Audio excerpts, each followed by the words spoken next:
Ако владините мерки за спас на животниот стандард се ефикасни, цените на основните животни артикли треба да паднат веднаш, а не за месец, два или по нова година, велат од ВМРО ДПМН, осврнувајќи се на актуелната економска состојба. Пратеничката група на ВМРО ДПМН и Коалицијата Обнова за Македонија во текот на денешниот ден ќе поднесе предлог закон за викенди без ДДВ до Собранието на Република Македонија.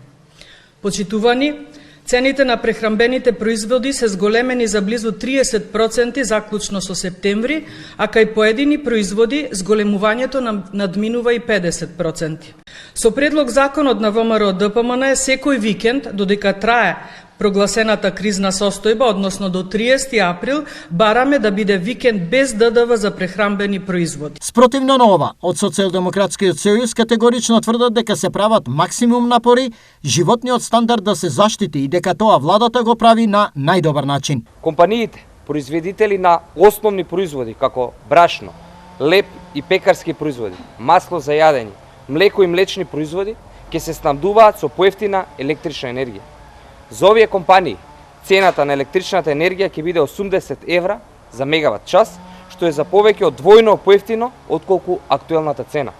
Ова треба да резултира со намалување од најмалку од 10% на крајната цена за потрошувачите на овие производи.